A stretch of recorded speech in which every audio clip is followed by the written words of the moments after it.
Welcome back, everyone, to Cyber Voices, the official podcast of AISA, the Australian Information Security Association, and the home of Australia's cybersecurity community. I'm your host, as always, David Savva-Willett, and each week I sit down with the voices shaping our industry. If you haven't already, make sure you give Cyber Voices a 5-star rating on Apple, Spotify, or wherever you get your podcasts, and hit subscribe so you never miss an episode.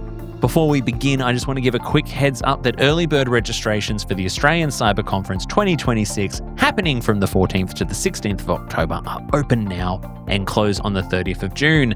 AISA members can grab a full 3-day gold pass for just $899. That's a saving of $480. Non-members, you can also get a saving as well. So don't sit on this one. Head to cyberconference.com.au now.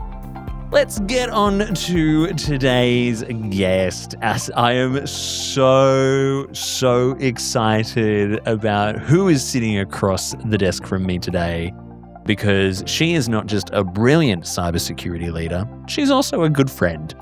And I have had a front row seat watching her take on one of the most challenging and rewarding roles in our industry.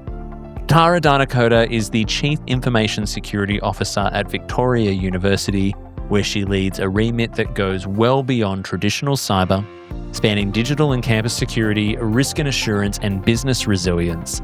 Before joining VU, she built a career across some of Australia's most complex environments, including Telstra and Property Exchange Australia, or PEXA, which is where we met each other. With experience stretching across offensive security, OSINT, telecommunications, and financial services, Tara has developed a leadership style that balances technical rigor with cultural transformation.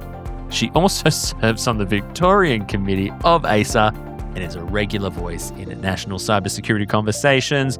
What an intro for you, my friend Tara. I just had to write a big, long, impressive one for the impressive person that you are.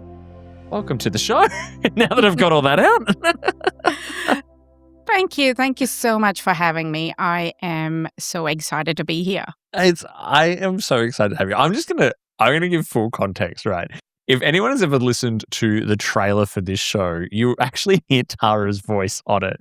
That's because this is not the first time you and I have recorded Cyber Voices. That's exactly right. Don't wait for a breach to teach. I still remember what I was talking about. Yes. I probably still have that recording. So everyone, back in, well, God, like it's been a year and a half now since we started this podcast. Tara helped me out with a bit of a demo recording that I could play to my colleagues at AISA, to sort of like, hey, this is what Cyber Voices could sound like. But we were both a little bit nervous, a little underprepared, and we were like, let's not use it. Let's get you back into the studio another day. And, back then you weren't the CISO of Vic Uni. So a lot's changed. And I think that's actually a really, really good place to start. First of all, I was so proud of you for becoming a CISO at Vic Uni. That was a very proud CISO moment, someone who reported me who made that big step. But, your first year, or has it been a year? How long has it been at Vic? It's been over a year, actually. Wow. Can you believe that? That's incredible. No, I can't. I really can't believe it myself. I'd love to start with a bit of honesty. What has surprised you the most about the role? I am really surprised by how broad it is once you're in the seat. Yes. Because intellectually, when you read through the PD, you're kind of prepared for it. But then when you live it, it's quite different. It's about people, it's decision-making, the university priorities, there's campus operations, budgets, regulatory affairs, there's students and reputation and how they all intersect in real time. That is massive. I did not expect that. And the other thing that surprised me is translation. And what I mean by that is you spend far less time talking about cyber, but it's more about helping different groups understand why something matters in their very own context. So for one person, it might be business or operational continuity. And for another person, it might be projects. And for someone else, it could be something to do around student trust. And for others, it could be GRC. It's just endless. And there was actually a moment when I thought, nobody told me it's going to be like this. Come on, you reported to me for a couple of years as CISO. Did I never ever give any hints? Well, that's the thing. Keeping in touch with you also helped because we came from the same sector and we entered into the same sector as well. But, this role sits in a very gray space. And it's not just about technical leadership. It's not even about governance like people tell you about before you go in. But I found that it's making more sense about the ambiguity that's happening and bringing people together and genuinely helping the university move forward, even when there is no specifically a neat answer for them. And you say that it's a role that sits in a grey space, and you're totally correct, because not only does the CISO role sit in a grey space, but that space gets all kinds of shades of grey depending on what sector you're in. Now, you made a good point there. Like, you and I both came from the same company, the same sector. We both moved into higher education. It's such an interesting, complex piece, like that intersectionality you spoke about there, about student experience, research, the professional side of the university. I was interested in what you said there, though, about being a translator. Now, I would argue that having known you for a while, you were a pretty good translator when we worked together back at PEXA. You had a role there which was really focused on like education and awareness, and you were a huge mentor to a lot of the younger people that we had on the team there. It's like, what did you have to change and adapt to be able to become a better translator in the CISO space? You've got to understand people because everyone's different. You can't go talk to a person the same way about risk to another person coming from a different environment or a different function about the same thing. You've got to tailor it to who you speak to. And most people don't do that. They come from the same perspective, but what does it mean for them? How do we change it to a language or a speak that they understand? And that's what I aim for.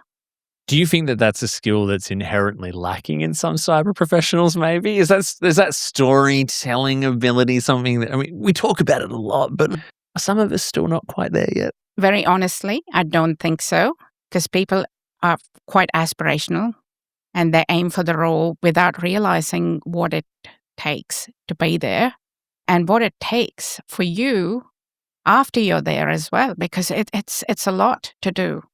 It is, but it can also be pretty rewarding. Oh, absolutely. Like what have been some of the things taking on 12 plus months down the track have you found really rewarding about being the CISO at Vic Uni? So what I realized is I put a lot of pressure during the first few months to prove everything, and you don't have to do that. You don't have to know everything.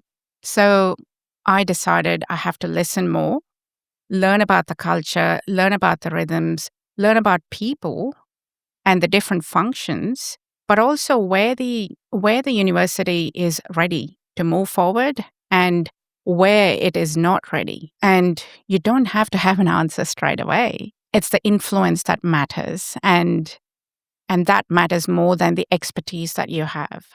That's something that I keep going back and telling myself is I could have done that differently, because it's so easy to think when you explain risk clearly to people, there is a path forward, but there's no obvious path forward just because you explain the risk.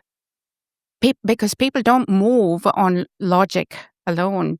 There needs to be trust and those relationships, what you call stakeholder relationships, but also timing and that shared understanding.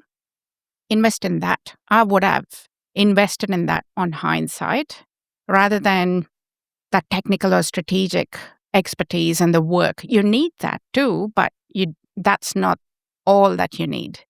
So don't carry the whole thing on the shoulders is something that I'm learning. If I were to go back, rewind my time, I would have said that to everybody. It's about building coalition, finding the people in different functions such as risk and legal and finance and IT and technical space and business space, and understand what they care about and also care about getting it right. Because there are people genuinely interested in moving things forward. You just have to find those people. And it is more sustainable when you build security with the people instead of providing security to them. So it's just about understanding how you can explain things clearly enough in their own language, taking into account the challenges they may be facing, and then explain what security can do. So universities are complex, as you know, Dave. Mm-hmm. And it is open by nature. It's highly collaborative and deeply mission driven.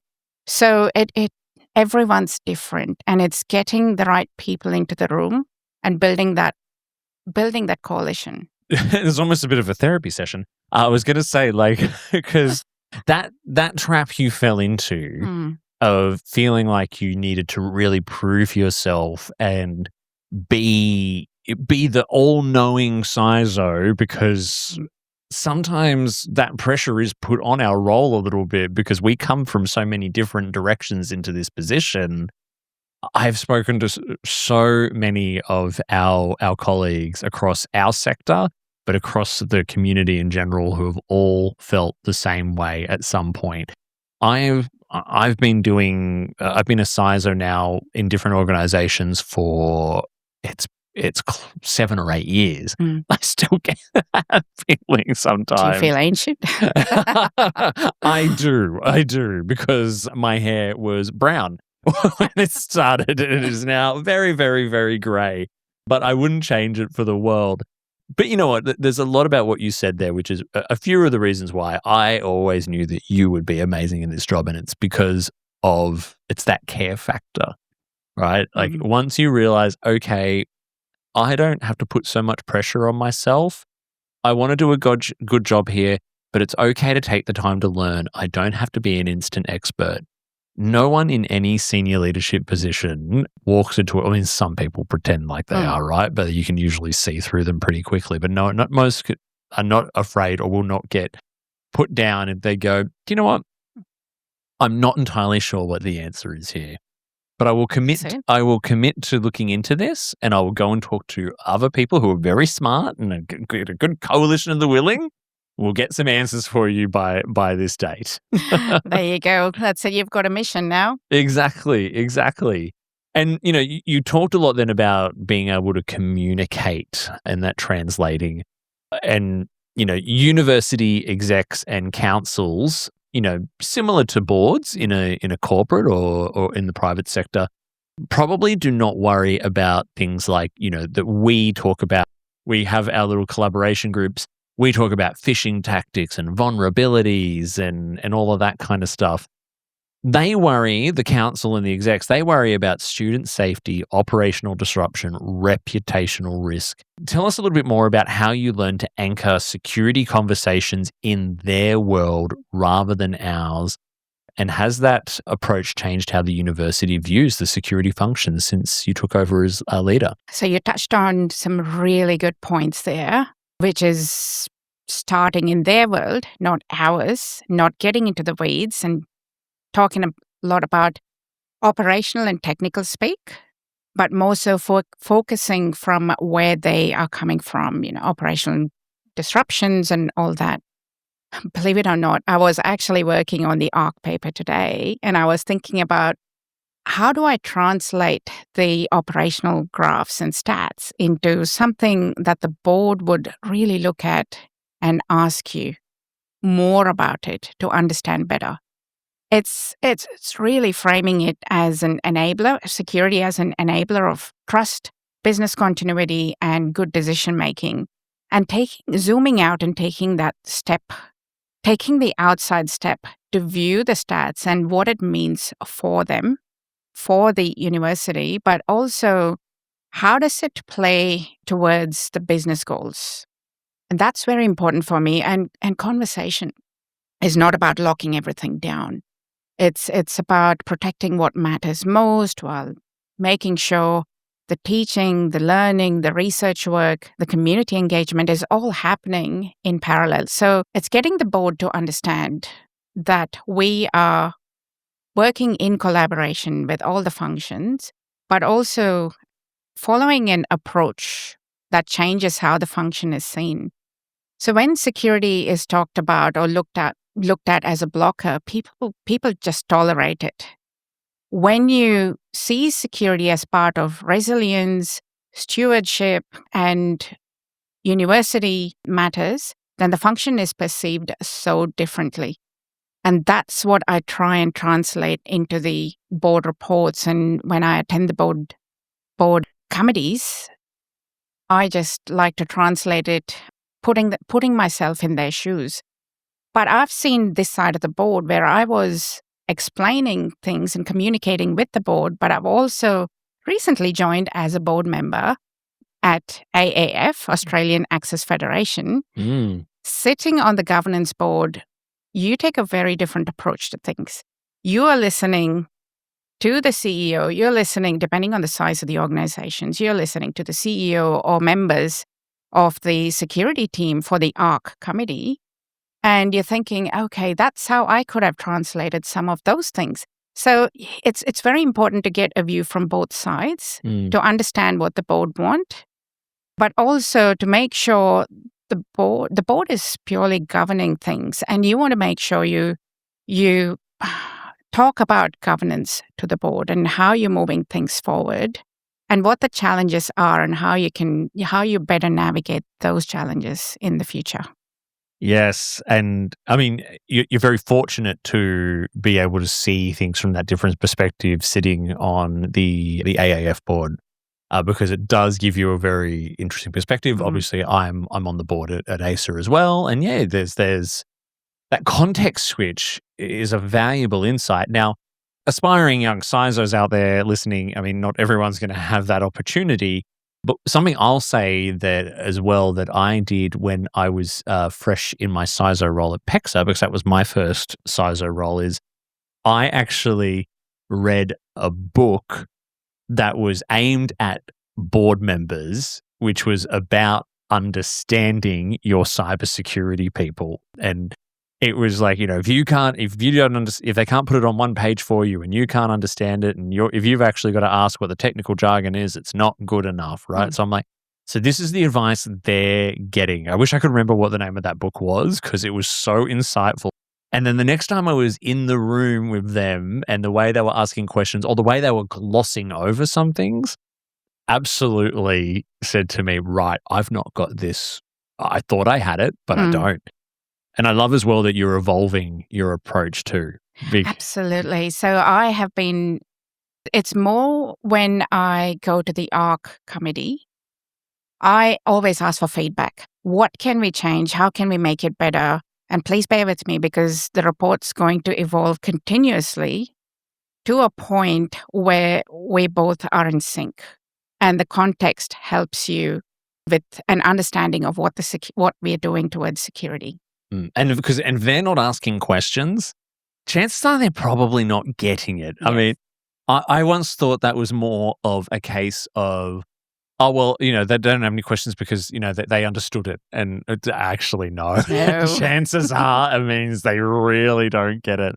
Because I actually had a board member once just go to me, I'm sorry, but this is so technical and jargon filled. And I was like, I thought I dumbed it down. I don't want to say dumb, but you know what I mean? I know exactly what you mean. I wrote SIEM, SIEM. I tried to expand it and I thought they are not, a part of the audience not going to understand. Yeah. So let me take a back step and think about what SIEM does and put that there instead of saying SIEM. Yeah. Those little things that matter a lot. Yeah. And I tell you what, do that technical translation yourself. Because I've even tried with AI and I'm like, I said not technical. Don't use cyber terms. It still does does. the same thing. And I feel like, like trying to do like one of the techies to write a report for, you know what I mean? I'm literally asking a piece of technology to write something non-tech. And it's important to check that response, right? Oh, yeah. You don't just take whatever is the output from an AI and just put it there. But that critical thinking is something that a lot of us have to look at following. 100%. So, you're a CISO yourself now, and you've observed a lot of this in action before your time as a CISO. It's a role that's shifting from, a purely technical protector of systems to being part educator, part strategist, part diplomat.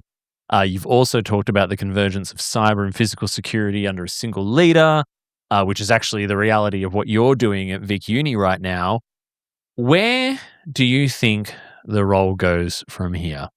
What does the CISO of 2030 look like, for example? Or even just 2027 for that matter, or maybe July. The near future. This year. CISO future. Yeah. Yeah. Well, I think the CISO role is significantly changing.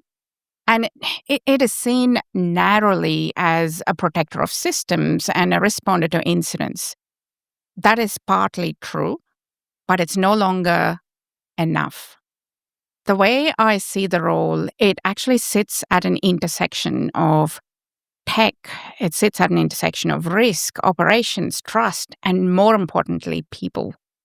And the CISO of 2030, or the future, I think will be far more enterprise-oriented.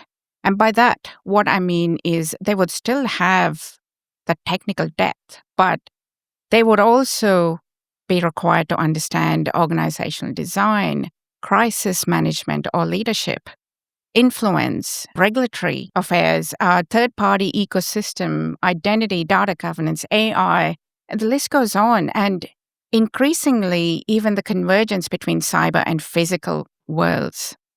Because the convergence, when you think about it, can be real. Because cyber and physical are most often not separate planets.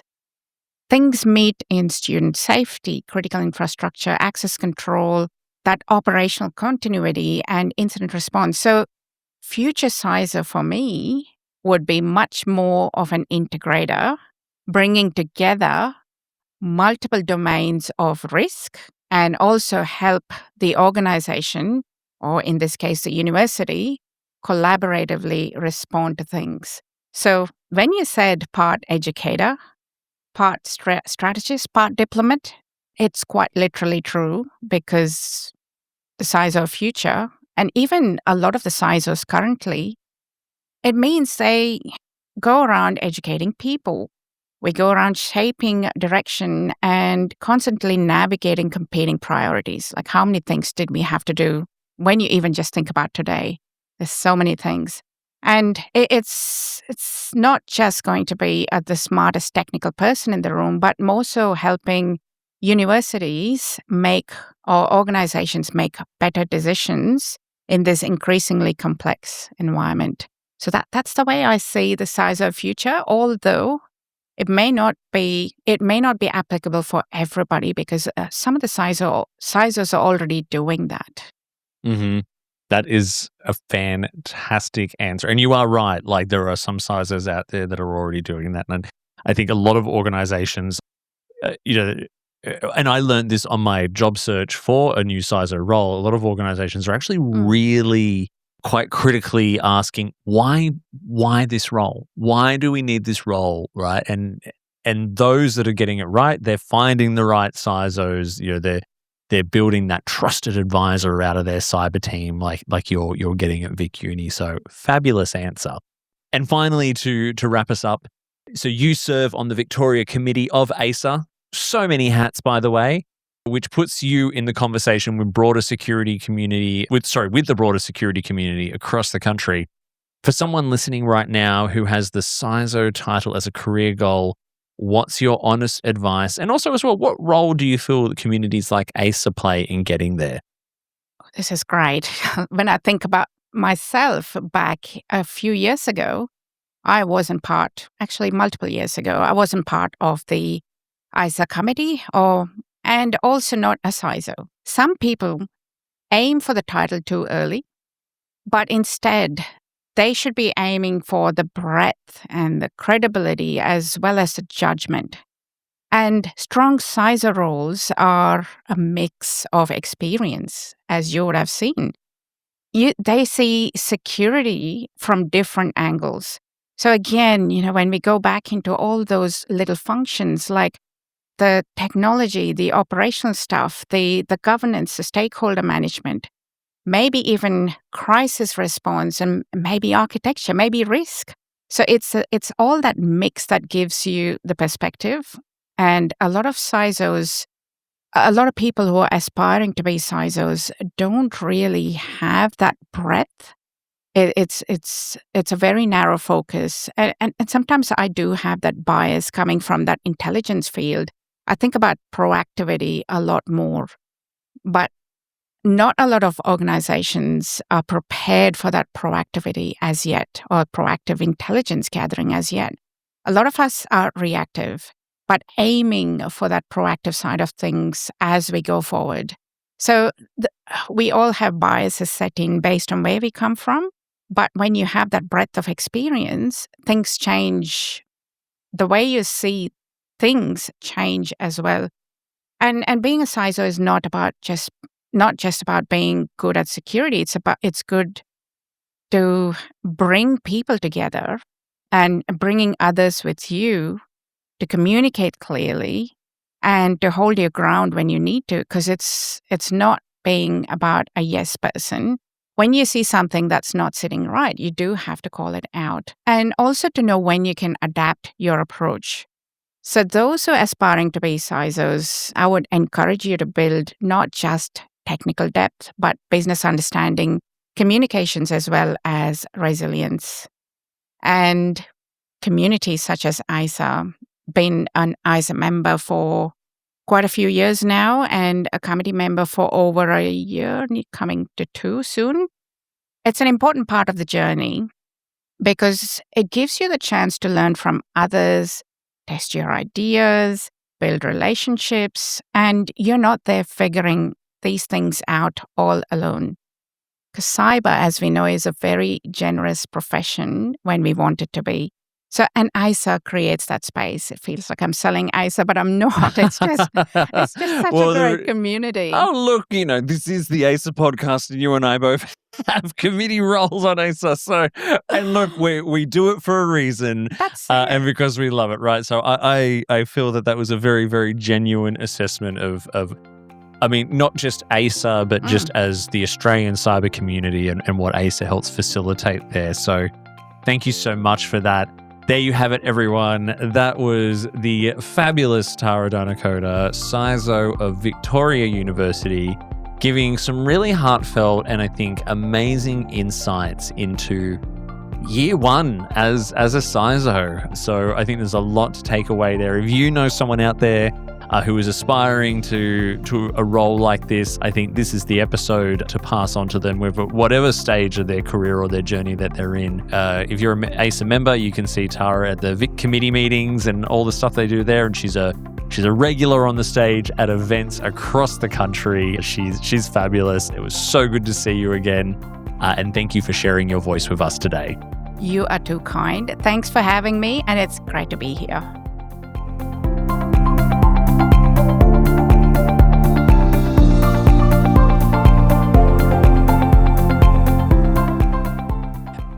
Thank you for listening to another episode of Cyber Voices.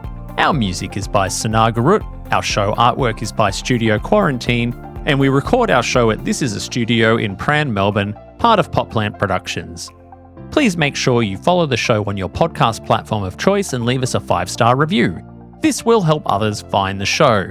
Also, please follow the association on LinkedIn and Instagram. If you want to add your voice to our ever-growing chorus of diverse cyber voices, have questions, feedback, or would like to be a sponsor, you can do so by emailing us at cybervoices@aisa.org.au. That's cybervoices@aisa.org.au. Are you an AISA member? If not, you should consider joining our network of over 12,000 members across Australia. An AISA membership can open doors, build professional networks, create lifetime friendships, and offer exclusive training, events, and other perks. Become a member today by heading to our website at aisa.org.au. That is all for today. I hope you will join us again next time on Cyber Voices.